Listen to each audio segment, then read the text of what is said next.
നമസ്കാരം. IVF ജേർണിയുടെ അടുത്ത എപ്പിസോഡിലേക്ക് വീണ്ടും സ്വാഗതം. ഇന്ന് സംസാരിക്കാൻ പോകുന്നത് IVF സക്സസ് ടിപ്സ് ആണ്. IVFിൻ്റെ നോർമലുള്ള സക്സസ് റേറ്റ് എന്ന് പറയുന്നത് 40% ആണ്. അത് സെൻറ്റർ ടു സെൻറ്റർ വേരിയേഷൻസ് ഉണ്ടാവും. പിന്നെ IVF സക്സസ് ഡിപ്പെൻഡ് ചെയ്യുന്ന പല പാരാമീറ്റേഴ്സിനാണ്. നമ്മുടെ എംബ്രിയോ ക്വാളിറ്റി, നമ്മുടെ ഏജ്, പിന്നെ അതുപോലെ നമ്മുടെ യൂട്രൈൻ കണ്ടീഷൻസ്, ഇതെല്ലാം തന്നെ ഡിപ്പെൻഡ് ചെയ്തിരിക്കും. അപ്പോൾ IVF സക്സസ് ആ 40%ൽ നിന്ന് 100%ലേക്ക് എങ്ങനെയാക്കി മാറ്റാം, അല്ലെങ്കിൽ ഫസ്റ്റ് ടൈം IVF സക്സസ് എങ്ങനെ ഉണ്ടാക്കാം, നമ്മൾ അതിന് വേണ്ടിയിട്ടുള്ള കാര്യങ്ങളാണ്, ചില ടിപ്സ് ആൻഡ് ട്രിക്സ് ആണ് ഇന്നത്തെ വീഡിയോ ഞാൻ ഉൾക്കൊള്ളിച്ചിരിക്കുന്നത്.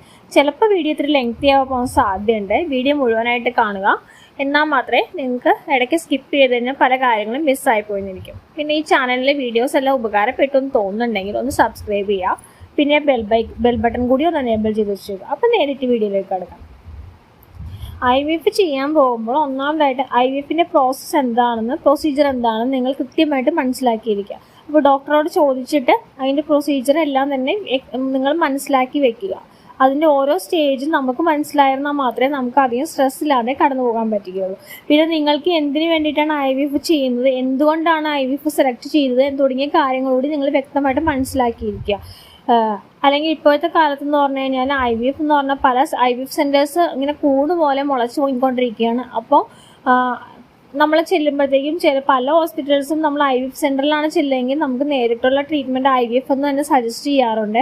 എന്നിട്ട് IVF ചെയ്തത് ഫെയിലിയർ ആയിട്ട് പോകാനും പിന്നെ ഡിപ്രഷനിലേക്ക് പോകാനൊക്കെ സാധ്യതയുണ്ട്. അപ്പോൾ നമുക്ക് IVF തന്നെയാണോ സൂറ്റബിൾ ആയിട്ടുള്ള ചികിത്സാ മാർഗം, അല്ലെങ്കിൽ IUI ചെയ്താൽ മതിയോ, മറ്റേതെങ്കിലും ഓവുലേഷൻ ഇൻഡക്ഷൻ മെഡിസിൻസ് കഴിച്ചാൽ മതിയോ എന്നീ കാര്യങ്ങളെല്ലാം തന്നെ നിങ്ങൾ ചോദിച്ച് മനസ്സിലാക്കി വെക്കുക.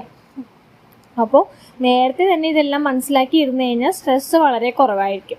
പിന്നെ IVF ചെയ്യാൻ തുടങ്ങുന്നതിന് മുമ്പ് തന്നെ നിങ്ങൾ മെൻ്റലി ഫിസിക്കലി പ്രിപ്പയർ ആയിട്ടിരിക്കുക. നിങ്ങൾ ഡയറ്റെല്ലാം തന്നെ കൺട്രോൾ ചെയ്യുക, ബോഡി മാസ് ഇൻഡെക്സ് കറക്റ്റായിട്ട് മെയിൻറ്റെയിൻ ചെയ്യുക, കൃത്യസമയത്ത് കിടന്നുറങ്ങുക, ഹെൽത്തി ആയിട്ടുള്ള ഫുഡ് കഴിക്കുക, ധാരാളം വെള്ളം കുടിക്കുക. പിന്നെ ക്വാളിറ്റി ഒക്കെ കുറവുള്ള ആൾക്കാർ ഒരു 3 മാസം മുമ്പെങ്കിൽ എഗ്ഗിൻ്റെ ക്വാളിറ്റി കൂട്ടുവാൻ വേണ്ടിയിട്ടുള്ള മെഡിസിൻസ് സ്റ്റാർട്ട് ചെയ്യുക. അത് വിറ്റാമിൻസ് ഉണ്ടാവും, ടാബ്ലറ്റ്സ് ഉണ്ടാവും. ഞാൻ മെയിനായിട്ട് DHE എന്ന് പറഞ്ഞ tablets, vitamin C, vitamin D തുടങ്ങിയവയൊക്കെയാണ് ഞാൻ, ഫോളിക് ആസിഡ് തുടങ്ങിയവയൊക്കെയാണ് ഞാൻ കഴിച്ചിരുന്നത്. അപ്പോൾ ഞാൻ കഴിച്ച ടാബ്ലറ്റ് ആയിരിക്കണം എന്നില്ല നിങ്ങൾ കഴിക്കുന്നത്. അപ്പോൾ അതുകൊണ്ട് അത് ഡോക്ടറായിട്ട് കൺസൾട്ട് ചെയ്തിട്ട് 3 മാസം മുമ്പെങ്കിലും AMH കുറവുള്ള ആൾക്കാർ ഇത് കഴിച്ച് എഗ് ക്വാളിറ്റി കൂട്ടാനായിട്ട് നിങ്ങൾ പരിശ്രമിക്കേണ്ടതാണ്. അപ്പോൾ നല്ലൊരു എഗ് ക്വാളിറ്റി കിട്ടിയാൽ മാത്രമാണ്, നല്ല എഗ്ഗ് കിട്ടിയാൽ മാത്രമാണ് നല്ലൊരു എംബ്രിയോ ഉണ്ടാകത്തുള്ളൂ. അത് ഇംപ്ലാന്റ് ചെയ്യത്തുള്ളൂ. ഇംപ്ലാന്റ് ചെയ്താലും അത് നമുക്ക് ആരോഗ്യമുള്ളൊരു കുഞ്ഞിനെ കിട്ടത്തുള്ളൂ. IVF സക്സസ് എന്ന് പറയുന്നത് IVF ചെയ്ത് കഴിഞ്ഞാൽ പോസിറ്റീവ് റിസൾട്ട് കിട്ടുന്നത് മാത്രമല്ല, നമ്മുടെ ഡെലിവറി കഴിഞ്ഞ് കുട്ടിയെ നമുക്ക് കൈ കിട്ടുന്നത് വരെയുള്ള കാര്യങ്ങളാണ്. എന്നാൽ മാത്രമേ IVF സക്സസ് ആയെന്ന് പറയാൻ പറ്റത്തുള്ളൂ. ഇപ്പോൾ എന്നെ സംബന്ധിച്ച് ഞാൻ 2 പ്രാവശ്യം IVF ചെയ്ത് 2 പ്രാവശ്യം പോസിറ്റീവായി. പക്ഷേ 2 പ്രാവശ്യം ഓരോ ഘട്ടത്തിൽ വെച്ചിട്ട് അത് അബോർഷനായി പോവുകയാണ് ഉണ്ടായത്. അപ്പോൾ IVF സക്സസ് ആയെന്ന് പറയാൻ കഴിയില്ല. അപ്പോൾ അതുകൊണ്ട് എനിക്ക് ഇതുവരെ ഒരു കുട്ടിയെ കൈ കിട്ടിയിട്ടില്ല. അപ്പോൾ അതുകൊണ്ട് IVF സക്സസ് എന്ന് പറയുന്നത് അത് കുട്ടീനെ കൈ കിട്ടുന്നത് വരെയുള്ള കാര്യങ്ങളാണ്. അപ്പോൾ നിങ്ങൾ അതുവരെയുള്ള ഓരോ സ്റ്റേജിൽ നിങ്ങൾ പ്രത്യേകം ശ്രദ്ധിക്കേണ്ടി വരും. അപ്പോൾ IVF എഗ് പിക്കപ്പിൻ്റെ സമയത്ത് എഗ് ക്വാളിറ്റി കൂട്ടുന്നതിനുള്ള ഭക്ഷണ പദാർത്ഥം കഴിക്കുക. കിവി, അവക്കാഡോ, റോബസ്റ്റ് വെള്ളം, പിന്നെ നട്ട്സ്, വാൾനട്ട്, ബദാം, പിന്നെ ഞാൻ പറഞ്ഞ പോലെ ഗ്രീൻ ലീഫി വെജിറ്റബിൾസ്, ഇതെല്ലാം ധാരാളം ഭക്ഷണത്തിൽ ഉൾപ്പെടുത്തുക. ധാരാളം വെള്ളം കുടിക്കുക. ഇതാണ് ഡയറ്റിൻ്റെ കാര്യത്തിൽ നിങ്ങൾ കൃത്യമായിട്ട് ചെയ്യേണ്ടത്. പിന്നെ നിങ്ങൾ അത്യാവശ്യം ചെറിയ ലൈറ്റായിട്ടുള്ള എക്സസൈസ് ഒക്കെ ചെയ്യുക. അപ്പോൾ നിങ്ങൾക്ക് ക്വാളിറ്റി കൂട്ടുന്നതിനൊക്കെ ഹെൽപ്ഫുൾ ആയിരിക്കും. പിന്നെ നിങ്ങൾ മാക്സിമം നിങ്ങളുടെ സ്ട്രെസ് അങ്ങോട്ട് ഒഴിവാക്കുക.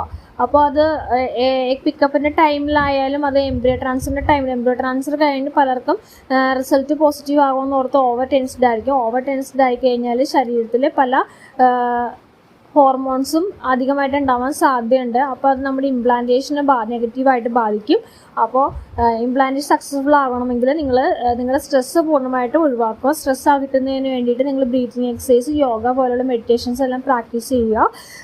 പിന്നെ എംബ്രിയോ ട്രാൻസ്ഫറിന് ശേഷം ഇതുപോലെ തന്നെ എംബ്രിയോ ട്രാൻസ്ഫർ സക്സസ്ഫുൾ ആകുന്നതിന് വേണ്ടിയിട്ടുള്ള മെഡിസിൻസ്, ഡോക്ടേഴ്സ് തന്നിട്ടുള്ള മെഡിസിൻസ് കൃത്യസമയത്ത് എടുക്കുക. അത് IVF തുടങ്ങുന്ന സമയം പോലെ നമുക്ക് മെഡിസിൻസ് എല്ലാം കൃത്യസമയത്ത് എടുക്കണം. അല്ലെങ്കിൽ എഗ് പിക്കപ്പിന് മുമ്പ് നമ്മുടെ എഗ് ക്വാളിറ്റി കൂട്ടുന്നതിന് വേണ്ടിയിട്ടാണ് ആദ്യം തരുന്ന മെഡിസിൻസ്. അപ്പോൾ നമ്മൾ മെഡിസിൻസ് എടുത്തില്ല എന്നുണ്ടെങ്കിൽ അതുകൊണ്ടൊരു ബെനിഫിറ്റ് ഉണ്ടാവില്ല. നമ്മൾ ഒത്തിരി പൈസ കൊടുത്ത് ചെയ്യുന്നതാണ്. അപ്പോൾ അതുകൊണ്ട് നമ്മുടെ അശ്രദ്ധ മൂലം ഇതൊരിക്കലും നെഗറ്റീവായി പോകരുത്. എംബ്രിയോ ട്രാൻസ്ഫറിന് ശേഷം വരുന്ന മെഡിസിൻസ് എല്ലാം ഇംപ്ലാന്റേഷൻ ഹെൽപ്പ് ചെയ്യുന്നുള്ള മെഡിസിൻസ് ആണ്. അപ്പോൾ അത് നമ്മൾ കൃത്യമായിട്ട് എടുത്തില്ല എന്നുണ്ടെങ്കിൽ നമുക്ക് ഒരു നെഗറ്റീവ് റിസൾട്ട് തന്നെയായിരിക്കും കിട്ടുക. അപ്പോൾ ഞാൻ പറഞ്ഞ പോലെ നമ്മുടെ അശ്രദ്ധ കൊണ്ട് ഒരിക്കലും ഒരു നെഗറ്റീവ് റിസൾട്ട് ഉണ്ടാവരുത്.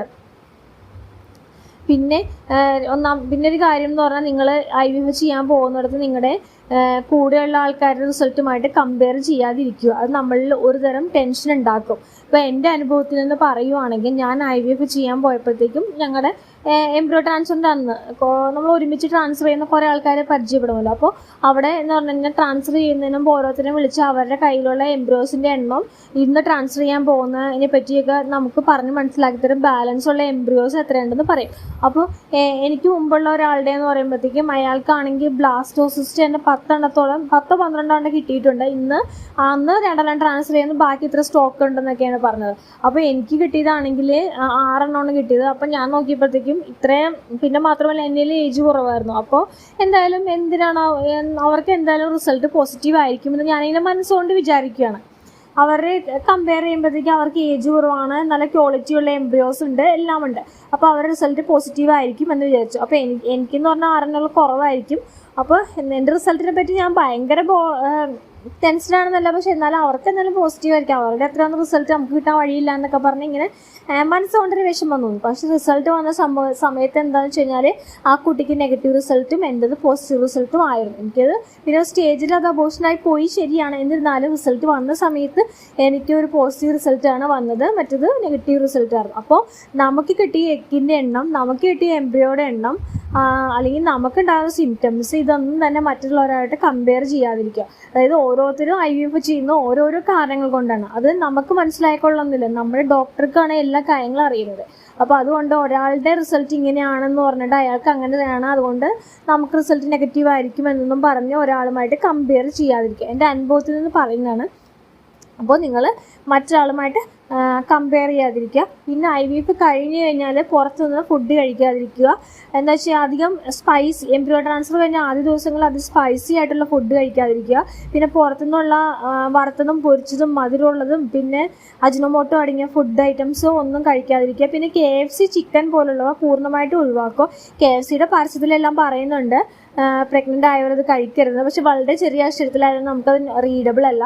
അപ്പോൾ അതുകൊണ്ട് പ്രഗ്നൻ്റ് ആയവരും പ്രഗ്നൻസി ട്രൈ ചെയ്യുന്നവർ, എംബ്രിയോ ട്രാൻസ്ഫർ കഴിഞ്ഞവരും ഒന്നും തന്നെ ഈ KFC പോലുള്ള ചിക്കൻ ഐറ്റംസ് കഴിക്കാതിരിക്കുക. നമ്മുടെ വീട്ടിലുണ്ടാക്കുന്ന നാടൻ പലഹാരങ്ങളാണ് നല്ലത്. പിന്നെ ഞാൻ പറഞ്ഞിട്ടുണ്ട് IVF കഴിഞ്ഞ് കഴിഞ്ഞാൽ ഫിഷ് കഴിക്കാമോ, അതായത് ഭയങ്കര വലിയ ഫിഷ്, മെർക്കുറി കണ്ടൻ്റുള്ള ഫിഷ് കഴിക്കരുതെന്ന് ഞാൻ ഓൾറെഡി വീഡിയോ ഇട്ടിട്ടുണ്ട്. അപ്പോൾ നമ്മുടെ വലിയ അയില അതുപോലെ കഴിക്കുന്നത്, ചൂര, സ്രാവ് തുടങ്ങിയ അതുപോലുള്ള ഫുഡ് ഐറ്റം, അതുപോലുള്ള മത്സ്യങ്ങൾ നിങ്ങൾ ഒഴിവാക്കുക. സാധാരണ ചെറിയ മത്സ്യങ്ങൾ കറി വെച്ച് കഴിക്കുന്നത് നല്ലതാണ്. പിന്നെ എന്നോട് സെൻറ്ററിൽ നിന്ന് പറഞ്ഞിട്ടുണ്ടെങ്കിൽ ബ്രോയിലർ ചിക്കൻ ഒഴിവാക്കാൻ പറഞ്ഞിട്ടുണ്ടായിരുന്നു. ചിക്കൻ കഴിക്കുന്നതുകൊണ്ട് കുഴപ്പമില്ല, ബ്രോയിലർ ചിക്കനിൽ ഹോർമോൺസ് ഇംബാലൻസ് ഒക്കെ വരുന്നത് കൊണ്ടായിരിക്കാം എന്നോട് അത് ഒഴിവാക്കാൻ പറഞ്ഞിട്ടുണ്ടായിരുന്നു. പിന്നെ ഞാൻ പറഞ്ഞത് സക്സസ് ആക്കുന്ന ഫുഡ് ഐറ്റംസ് എന്ന് പറഞ്ഞു കഴിഞ്ഞാൽ മെയിനായിട്ട് ഞാൻ ഈ അവക്കാഡോ, കിവി, റോബസ്റ്റ് പഴമൊക്കെയാണ് കഴിച്ചിരുന്നത്. പക്ഷെ അത് മാത്രം കഴിച്ച് സക്സസ് ആവില്ല. പിന്നെ വേറൊരു കാര്യം എന്ന് പറഞ്ഞാൽ IVF കഴിഞ്ഞ് ചില ആൾക്കാർ ഫുള്ളാണ് ബെഡ് റെസ്റ്റ് എടുക്കും. ഈ ബെഡ് റെസ്റ്റ് എടുക്കുന്നതിനെക്കാട്ടും നല്ലത് അത്യാവശ്യം നമ്മൾ നടക്കുകയും നമ്മുടെ യൂട്രസിലേക്കുള്ള ബ്ലഡ് ഫ്ലോ കൂടുന്നത് മൂലം നമുക്ക് ഈ ഇംപ്ലാന്റേഷൻ ഹെൽപ്ഫുൾ ആക്കുകയും ചെയ്യും. അപ്പോൾ നമ്മൾ അത്യാവശ്യം ബ്രിസ്ക് വാക്കിംഗ് ഒക്കെ ചെയ്യുന്നത് നല്ലതാണ്. എന്താ വെച്ചാൽ ഹെവി എക്സസൈസ് പൂർണ്ണമായിട്ടും ഒഴിവാക്കേണ്ടതാണ്. അപ്പോൾ ഇതൊക്കെ ചെയ്ത് കഴിയുമ്പോൾ IVF സക്സസ് എന്ന് പറയുന്ന 40% നിന്ന് എന്തായാലും 100% വരും. നിങ്ങൾ ഓവർ ടെൻഷൻ ആവാതിരിക്കുക, മറ്റുള്ളവരുടെ വാക്ക് കേൾക്കാതിരിക്കുക. നിങ്ങൾക്ക് ഇഷ്ടമുള്ളത് എന്താണെന്ന് വെച്ചാൽ അത് കേട്ട് നിങ്ങൾക്കൊരു കുഞ്ഞോമയെ കിട്ടുമെന്ന് വിശ്വസിച്ച് കാത്തിരിക്കുക. അപ്പോൾ റിസൾട്ട് എന്തായാലും 100% കിട്ടും. ഇത്രയും കാര്യങ്ങളൊക്കെ പറഞ്ഞുകൊണ്ട് ഇന്നത്തെ വീഡിയോ ഞാൻ വൈൻഡപ്പ് ചെയ്യുന്നു. അപ്പോൾ okay, thank you for watching.